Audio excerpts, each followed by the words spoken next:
Pak Jokowi ketahuan nggak lulus UGM karena skripsinya tidak sah. Bahkan skripsinya baru dibuat tahun 2018. Kok bisa ya Pak Kasmujo yang dikenalkan sebagai pembimbing skripsi Jokowi namanya tidak ada di dalam skripsi? Bahkan lembar pengesahan skripsi Pak Jokowi tidak ada tanda tangan pengujinya. Artinya skripsi itu tidak sah karena tidak pernah diuji. Lembar pengesahannya juga menggunakan font Times New Roman dan baru ada di komputer Windows tahun 1992 dan belum ada di tahun 1985. Tapi setelah diselidiki, informasi yang rancu tambah banyak. Di bagian atas memalsui ijazah salah ketik, yang seharusnya skripsi ditulis tesis padahal itu bukan untuk S2. Tanggal pengujian skripsi 16 Oktober juga terlalu mepet dengan tanggal lulusnya 5 November 1985, padahal seharusnya ada yudisium sekitar 4 bulan. Anehnya waktu itu hanya skripsi Jokowi yang terindeks di Sistem Informasi UGM, Electronic Thesis and Dissertation atau ETD, dan UGM tidak bisa menjawab hal ini.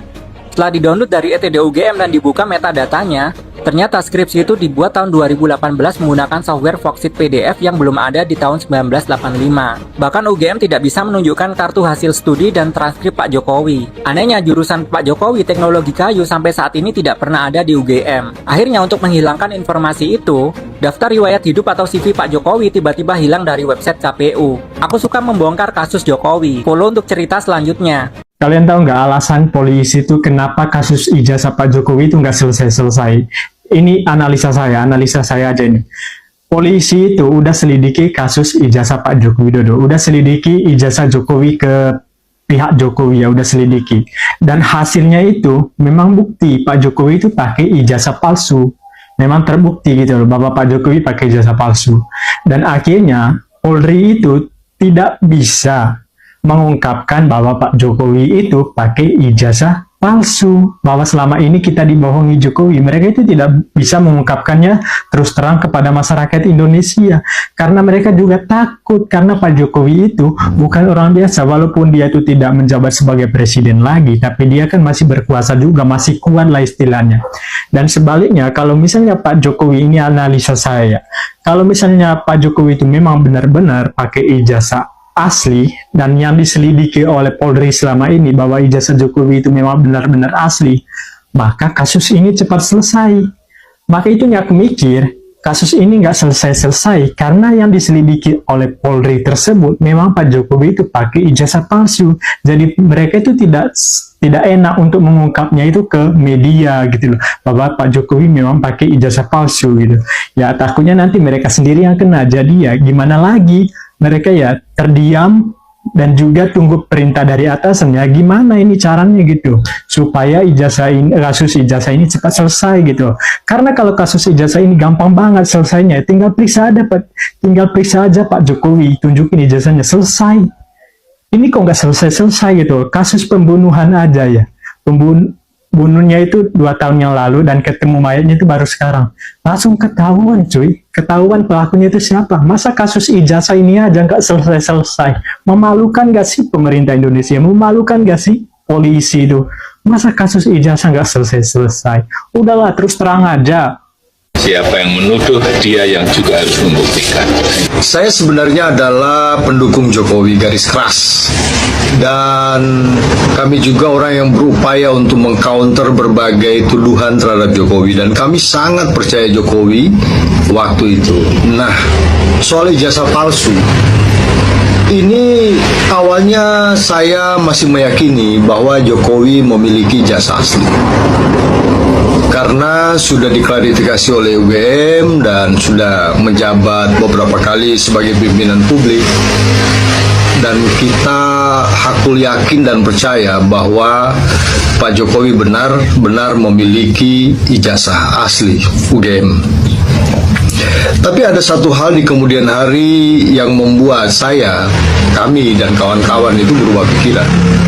Sebenarnya ini hal yang sangat sederhana sekali, tapi ini membuat saya tergelitik logikanya.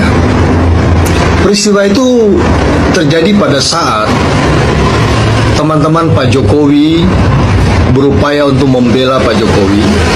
Mereka mengaku teman seangkatan, dan ini dia yang aneh sekali, dan yang ini kemudian membuat saya secara pribadi berubah pikiran.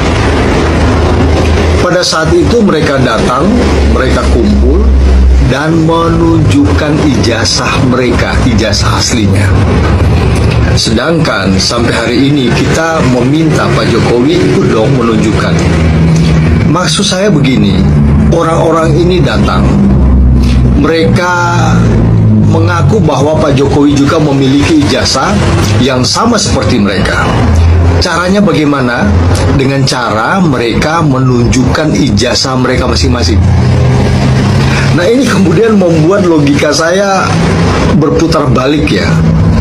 Kenapa Pak Jokowi tidak melakukan hal yang sama? Tidak perlu dibela oleh banyak orang, tidak perlu sebuah universitas harus mengklarifikasi ke sana kemari. Tidak perlu ada biaya-biaya yang besar dan makin rumit. Ya, tidak perlu harus menyewa pengacara, cukup tunjukkan. Ya, dan ini orang akhirnya akan percaya bahwa Pak Jokowi punya ijazah aslinya. Nah, kalau dengan alasan nggak mau menunjukkan karena kebencian dan sebagainya, toh teman-temannya juga sudah menunjukkan itu. Teman-temannya juga menunjukkan, kan bukan ada di ranah private untuk menunjukkan dokumen itu, ijazah dalam arti. Nah, ini kemudian membuat saya berpikir ya, secara logika nggak masuk akal banget nih. Orang-orang berupaya untuk menunjukkan ijazah mereka dan menyatakan bahwa Pak Jokowi juga punya ijazah yang sama, tapi Pak Jokowi tidak pernah menunjukkannya, kan aneh. Oleh karena itu semakin kesini, saya semakin yakin bahwa mungkin Pak Jokowi nggak punya ijazah aslinya, atau punya ijazah tapi hasil rekayasa. Halo, selamat datang kembali di channel Lingkup Politik, wadah diskusi dan analisis kritis mengenai dinamika tata kelola pemerintahan, hukum, serta kebijakan publik di Indonesia secara jernih, tajam, dan berimbang. Rekan-rekan sekalian, dalam beberapa waktu terakhir, ruang publik kembali dihangatkan oleh perdebatan mendasar mengenai validitas dan keabsahan dokumen akademik milik mantan Presiden Joko Widodo. Isu yang sejatinya sudah berlangsung cukup lama ini kembali mencuat ke permukaan dan memicu perdebatan sengit baik di media sosial maupun takaran di diskusi publik. Mengapa persoalan ini yang secara konseptual tampak sederhana ini belum juga mencapai konklusi yang absolut? Bagaimanakah dinamika penegakan hukum, transparansi institusi pendidikan, serta implikasi terhadap peta politik nasional di bawah pemerintahan Presiden Prabowo Subianto saat ini? Tayangan kali ini akan membedah secara teknis, akademis, dan politis. Apakah Anda menyimak pembahasan ini hingga selesai?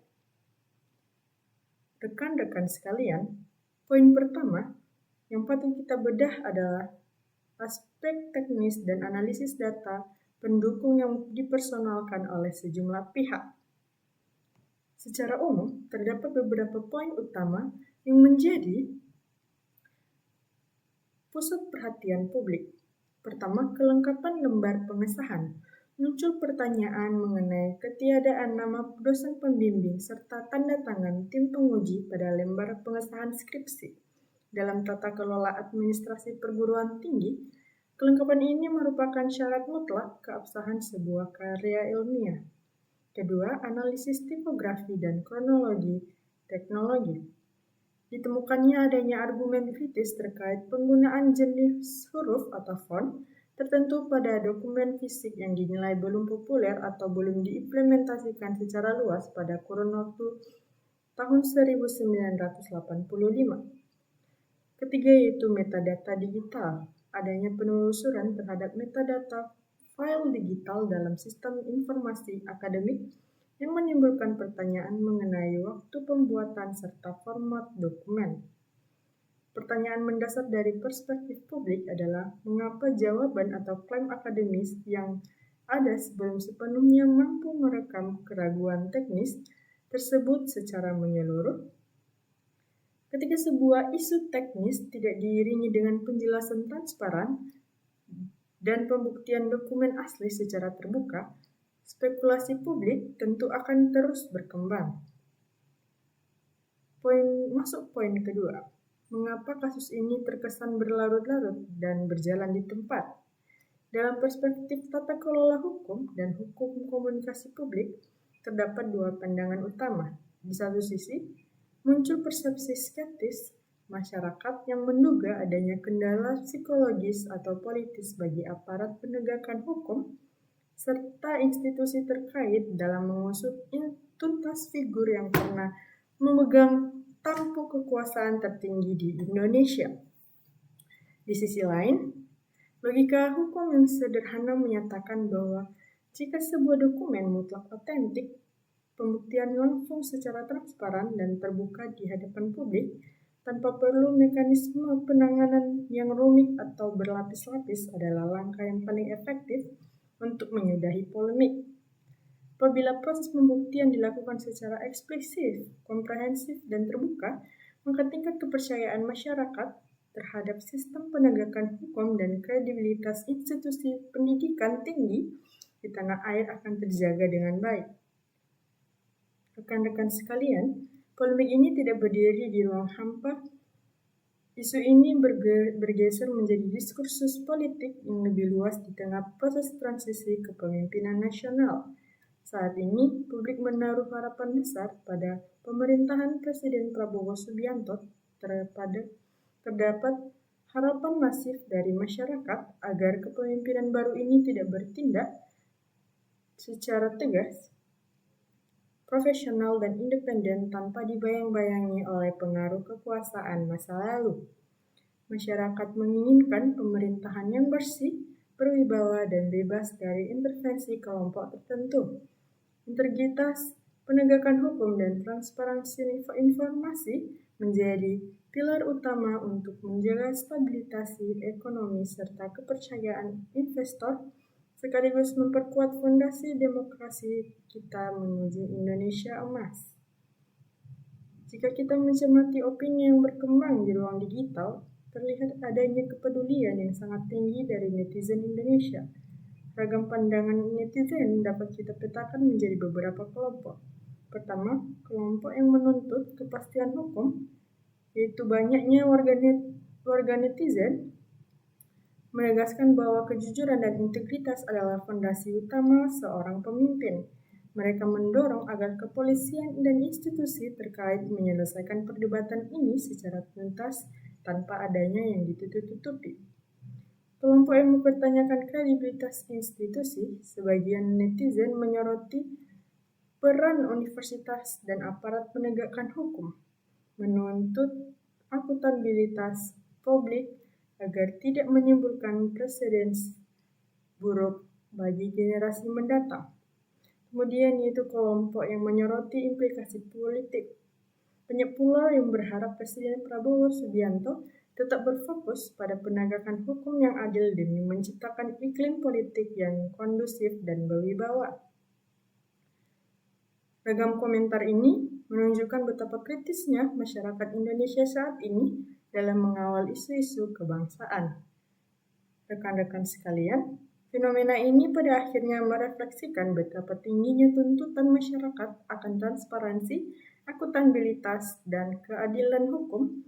Kebisingan di ruang digital maupun diskusi publik hendaknya disikapi secara bijak, kritis, dan rasional tanpa mengorbankan persatuan bangsa. Bagaimana pandangan Anda mengenai dinamika isu ini serta langkah pemerintah baru dalam menegakkan integritas hukum di Indonesia? Mari kita diskusikan hal ini secara cerdas, santun, dan objektif di kolom komentar di bawah. Jika Anda menilai pembahasan video ini bermanfaat dan memberikan wawasan baru, jangan lupa untuk menekan tombol like, subscribe, dan aktifkan lonceng notifikasi agar tidak ketinggalan analisis politik yang menarik lainnya hanya di channel Politik. Saya pamit undur diri. Terima kasih telah menonton hingga selesai. Salam NKRI dan sampai jumpa di video berikutnya.